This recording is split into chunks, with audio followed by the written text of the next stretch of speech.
P. Bagdad.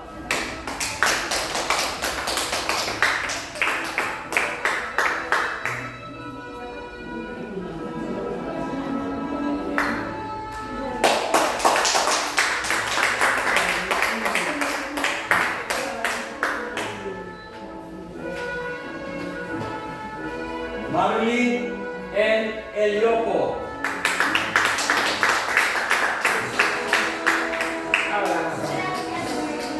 Jora R. Estilo.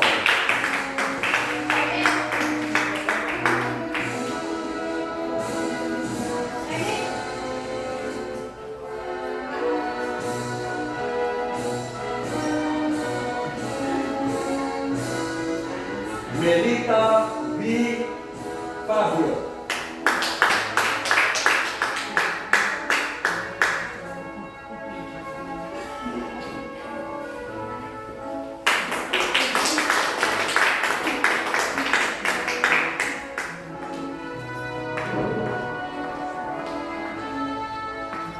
Julieta E.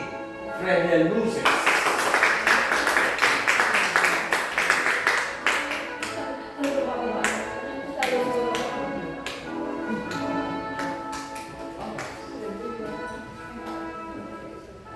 Sharon B.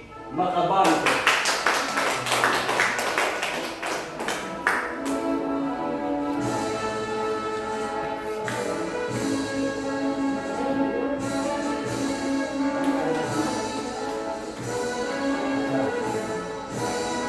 And Nerby R.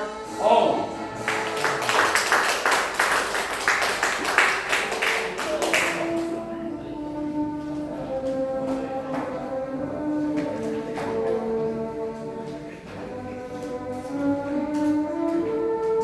Leadership Training Course, Canadians. Marisa M. Abao.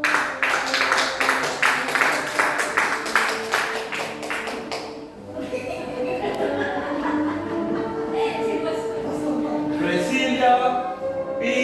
Ainza. Priscilla P. Ainza.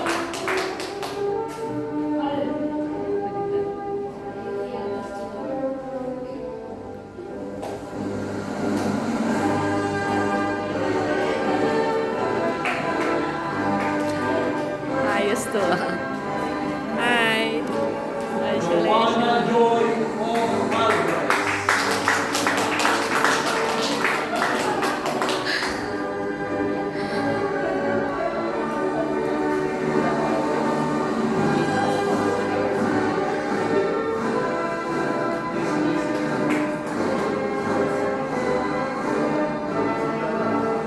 John Cristal I. Alvarez.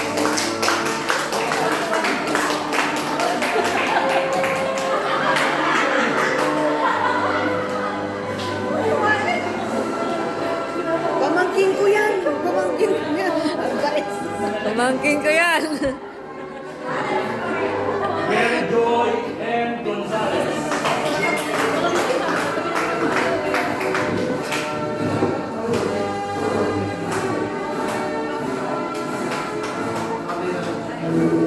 And Angelita A. Valiente.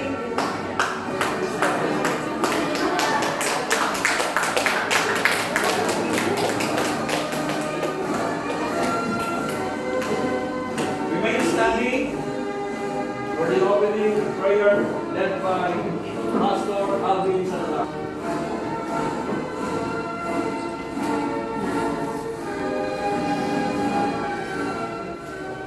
Tayo ay manalangin. Aming Diyos, kami po ay nagpapasalamat sa inyong kabutihan. Salamat sa inyong pong biyaya sa amin. Salamat sa pagtawag po, Panginoon, sa aming mga kapatid na ito. Dalangin po namin na ikaw ang patuloy na magpala sa bawat isang narito, patuloy na maitaas ang iyong ngalan sa aming pagpalaki. Purihin ka, ito ang aming dalangin sa pangalan ng aming Panginoon. Amen. Tayo. Magtaka sa panibagong hambang sa buhay. Ang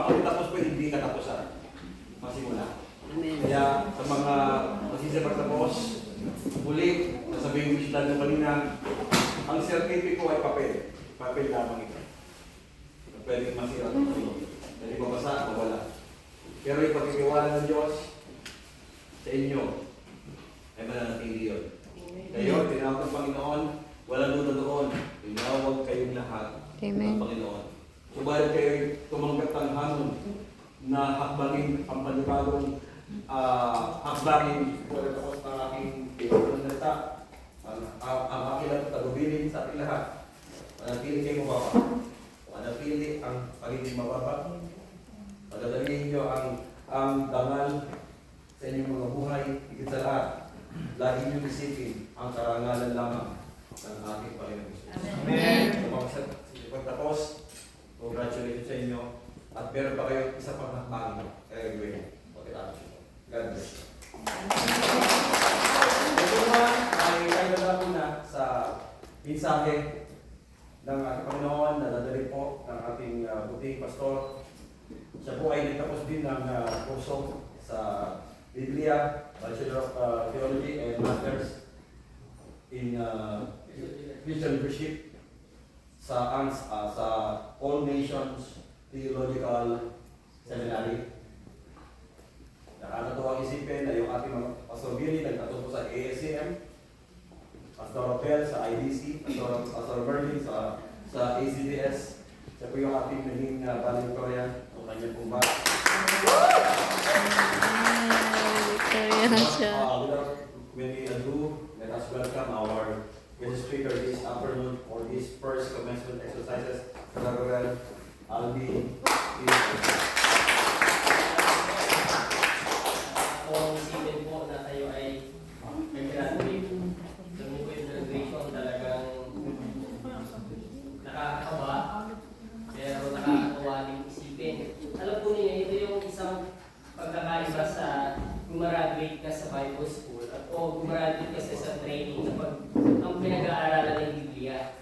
Kesa sa ikaw ay gumraduate doon sa tinatawag na secular. Ano po kung bakit? Kasi sa Bible, pagka nag-graduate ka ng Bible, pagka pinag-aralan mo ay Bible or kaya discipleship training, pag graduate ka doon, para something na Kaiba. Yes. kaya ko ba yung susunod kong gagawin? Pagka naman ikaw ay gumraduate sa isang school, sa halimbawa sa anong kolehiyo ang ating pinag-aralan, ang iniisip mo, sana makakuha ko ng trabaho ba? Kuha ko ng magandang trabaho at malaki ang sweldo. Magkaiba, no? Totoo yan eh. Yung field of our ministry, yung field of our doing, yung gagawin natin sa ating pagkatapos ng ating graduate, magkaiba talaga ng field. Magkaiba talaga ng tinatawag na direction. Pero yung direction na meron tayo, pagka pinili natin paglingkuran ng Diyos, hindi naman tayo papalian. Amen. So, ngayon pong hapon, gusto kong ibahagi sa inyo yung word na sa buhay ni Gideon. Yung word, yung title ko po ngayong hapon is God Qualifies the Unqualified. Hukom, chapter 6, chapter 15. Sabi po rito, sa verse na ito, sumagot si Gideon, ngunit Panginoon, paano kung maililigtas ang Israel? Ang aming angkan ang pinakamahina sa lipi ni Manase at ako naman ang pinakahamak sa pamilya namin. Ito pong pagkakataon na ito si Gideon, para siyang katulad ni Moses, nakikipag-bargain sa Panginoong Diyos dahil alam niya sa sarili niya na hindi niya kaya. Gideon had a poor self-esteem. Siya po ay nabuhay sa takot at bullying. Pangatlo, he was powerless and ordinary person. Sa kanyang paningin, hindi siya qualified sa ipapagawa sa kanya ng Diyos. Maging sa atin naman, nung una kayo pong pinalagaan mo na magtuturo, kakayanin ko ba ang pagtuturo? Kakayanin ko ba ang makatapos dito sa ganitong bagay nito? Nung una pa lang, nung kayo naman po ay pumunta dito sa Hong Kong, hindi wala sa hinagap ninyo na kayo po ay gagraduate ngayon. Iba ang yung mindset eh. Pero dahil sa tayo ay tinawag ng Panginoon, ay dinala tayo ng Diyos sa ganitong kalagayan. Alam niyo po, may excuses si Gideon. Siya po ay may doubt. Siya rin ay laging humingi ng signs. At mahina siya. Sabi niya nga, at ako naman ang pinakahamak sa aming pamilya. In other words, si Gideon ay, sabi po rito, Gideon is not qualified in the standard of the world, but God intended to use Gideon in a great way. Ang ganda po makita, no? Si Gideon, pag tinignan sa military, sa isang kakayanan, wala talaga siyang kakayanan. He was powerless and he was weak. And yet, dahil ang Diyos ang tumawag, sa standard ng mundo, hindi kwalipikado si Gideon, pero sa paningin ng Diyos, kwalipikado si Gideon. Amen. Sabi niya, sa verse 14 ng chapter 6, sinabi sa kanya ni Yahweh, lumakad ka at gamitin mo ang buong lakas mo upang iligtas ang Israel mula sa mga Midianita. Sa lahat ng excuses ni Gideon, ang sagot ni Yahweh, ako mismo ang nagsusubo sa iyo. Sinabi sa kanya ni Yahweh, makakaya mo ito sapagkat tutulungan kita. Matatalo mo ang mga Midianita ito na para ka lang lumaban sa isang tao. Gideon is not qualified. Minsan dun sa ating sarili, parang pagka ang kausap natin ng mataas na posisyon, tatanggalan natin ang isang talang ng Diyos, tatanggalan natin ang minsan sa inyong pong pakikipag-usap o sa inyong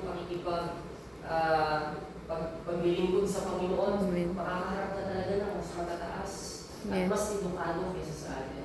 Pero lagi natin tandaan, hindi tayo dun, hindi yung pagkatawag sa atin, hindi naman nila alam yun. Mas mataas pa rin yung ating kung tinatawag ng kaalaman pagdating sa salita ng Diyos. Dahil tayo ay tinawag ng Panginoon. We are not qualified in the sense doon sa eyes of the world, but we are qualified in the mind and in the heart of the Lord. Amen. Amen. Sabi dito, sige nga po, next slide. Sabi niyan, God can use you regardless of your insecurities in life. Yes. God can use you regardless of your insecurities in life. Sige yun, kung pinag-aralan niyo po, napakaraming insecurities sa buhay. Pero sa kabila noon, ang sabi ng Diyos, halika Gideon, ako ang nagsusubo sa iyo. God can use us regardless of our insecurities in life. Bakit? Ito po yung una. Because God sees you differently. Tingnan niyo po yung sabi ng Panginoon kay Gideon. Gideon sees his weakness, failures, problems, but God sees him differently. When the angel of the Lord appeared to Gideon, he said, "The Lord is with you, mighty warrior." Anong tingin ni Gideon sa kanyang sarili? Weak, powerless. Anong tingin sa kanya ng Diyos? Mighty warrior. Can you imagine? God sees us differently. Sabi roon, sa Samuel chapter 16 verse 7, God looks not on the outward appearance, but on the heart. Si Yahweh ay hindi tumitingin ng katulad ng pagtingin ng tao. Panlabas na anyo ang tinitingnan ng tao, ngunit sa puso, tumitingin si Yahweh. Amen. Oh, God sees us differently.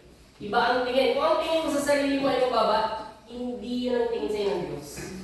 Ang tingin sa atin ng Panginoon, God knows who truly are. He sees what is best and what is best for us, in and for us. Ibig sabihin, ang tingin ng Panginoon sa atin, mas kilala tayo ng Diyos eh. Remember, He is our Creator. Amen. Siya yung ating manlilikha. Siya yung gumawa sa atin. Kung mas may kilala, minsan nga, kung hindi mo kilala ang sarili mo, mas kilala tayo ng Diyos. God knows who truly are. Hindi aksidenteng kayo po ay nakaupo diyan. Amen.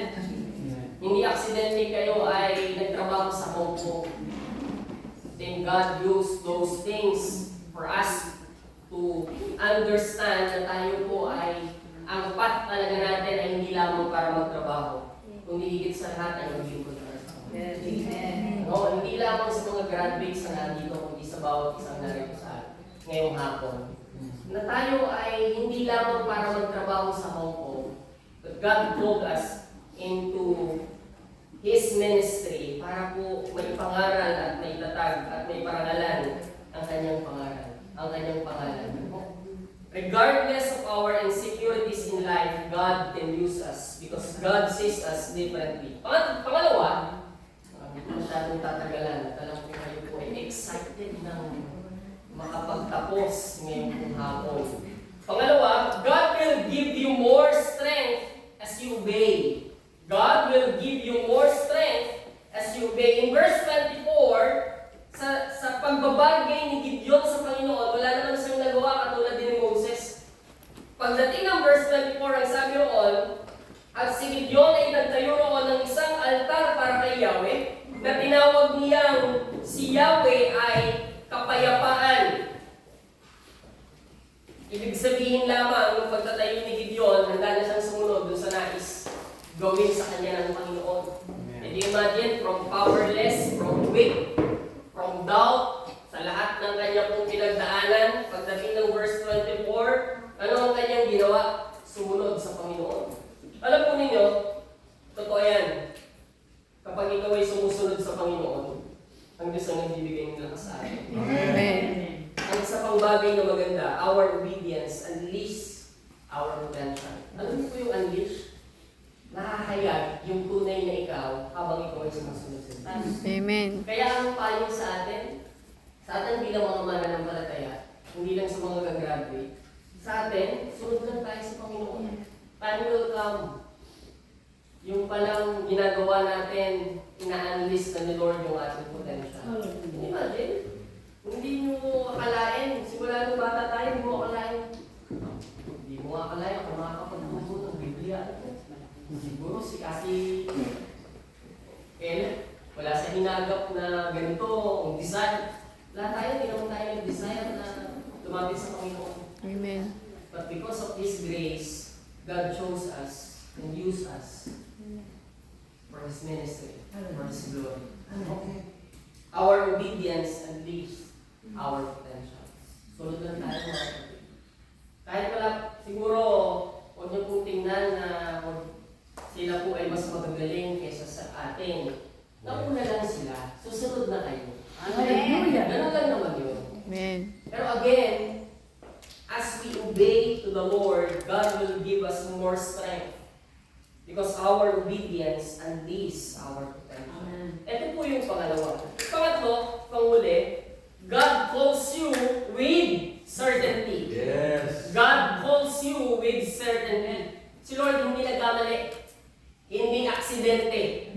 Ano? Yes. Hindi aksidente kayo nakaupo diyan kapag tapos, dumadalo sa church, bumupunta every Sunday, kahit ngayon po kung sino po yung nandito sa atin. Hindi naman nagkamali si Lord na tayo ay dumalo ng convention ngayon na second annual convention ng Diyos. Hindi naman nagkamali yun. Si Lord yung may gawa nun. God calls us with certainty. Si Lord ang pumipili. Kaya, padami lang tayo sa pagpili ni Lord. Amen. Tanggapin lang natin yung pagpili ng Panginoon. Ito, ang ganda po nitong sinabi sa verse 14. Sinabi sa kanya ni Yahweh, lumakad ka at gamitin mo ang buong lakas mo upang iligtas ang Israel mula sa Midianita. Ako mismo ang nagsusugo sa iyo. I am the one who sent you. Ang ganda po nung there is a certainty, there is a promise, and there is also yung security from the Lord. Na dahil ikaw ay tinawag niya, hindi ka niya papabayaan. As we obey, God will give us wisdom. Wala kang wisdom? Ang sabi ng salita ng Panginoon, kung kulang ka sa karunungan, ask the Lord. Kung kulang ka sa kalakasan, hingi ka sa Panginoon. Sabihin tayo na tinawag ng Panginoon, kung ano man yung kulang sa atin, si Lord yung nagpupuno. Kasi siya naman yung tumawag. Kung ano yung mga pagkukulang na mayroon tayo, ano yung mga bagay na pinoproblema natin, hindi naman yung nawawala nung tayo ay sumunod sa Panginoon. But God will give us assurance na habang ginagawa natin yung tinatawag na kalooban ng Panginoon, si Lord yung nagsusustain ng lahat ng bagay sa atin at para din matapos natin yung pinagagawa sa atin. God calls us with certainty. Sabi rito, being called by God to serve Him is a privilege. Amen. Privilege yun, mga kapatid. Kaya, huwag niyo pong marami pong gumraduate kung hindi nagpatuloy na maglingkod. Nakakalungkot. No, sana po ay pagkatapos ng ating pong commencement exercises na ito ay lahat tayo ay magpatuloy. Yes. Dahil yung maglilingkod talaga sa Panginoon, pribilehiyo yun. Amen. Pribilehiyo ang maglingkod sa Panginoon. Pastor Abner, Pastor Billy, Pastor Abel, nakarating sa iba't ibang mga bansa, pribilehiyo yun dahil naglingkod sa Panginoon. Hindi naman namin pinangarap ang lahat ng bagay na yan. Pero dahil tayo ay naglilingkod sa Panginoon, ang Diyos ang nagbibigay ng mga way para sa mga bagay. Pribilehiyo po ang maglingkod sa Panginoon. He is the King of Kings. He is the Lord of Lords. Amen. He is the Creator of the universe. How come na ikaw bilang isang tao na maraming kapalpakan sa buhay ay pinili ng Diyos out of many people in the world mo, pinili ng Diyos para paglingkuran ng mga kapangyarihan ng Diyos. Isang pribilehiyo na makapaglingkod sa isang buhay at kapangyarihan ng Diyos. Huwag po natin sayangin. Amen. Panghuli, sabi rito, God qualifies us, though we are unqualified. Pag tinignan natin ang ating sarili, hindi naman talaga tayo kwalipikado. May mas kwalipikado kaysa sa atin. Yes. Pero dahil ang Diyos ang pumili,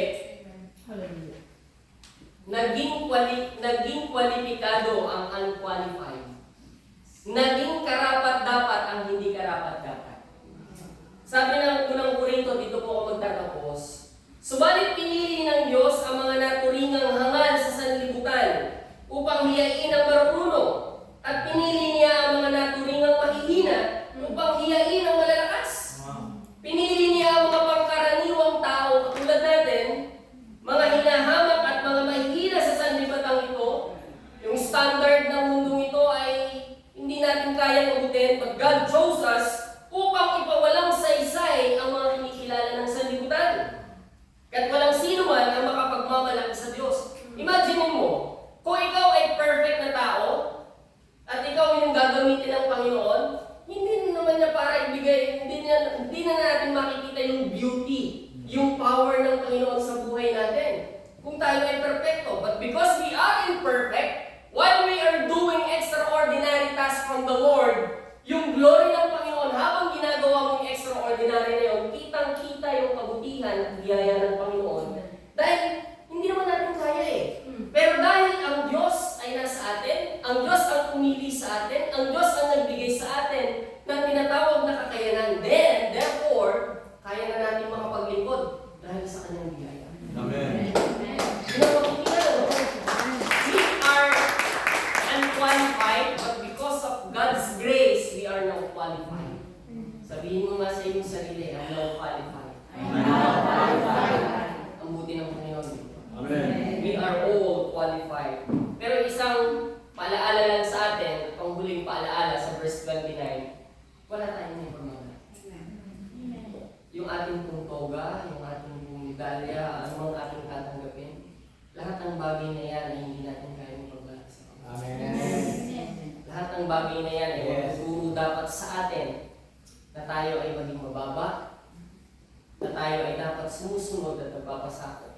Sapagkat ang lahat ng bagay na mayroon tayo, wala tayong pag-aan. Lahat ay galing sa Diyos. Every time we fulfill yung ating kung tinatawag na task na galing ng ministry, we always fulfill yung ministry na binibigay sa atin ng Panginoon. We always remind our mind and our heart the Lord. Ito ay para sa iyong pangalan, hindi para sa aking bagay. Amen. Ito ay para sa iyong kapurihan at hindi para sa aking kapurihan. Amen. And always remember we are not qualified. But because of God's grace, we are now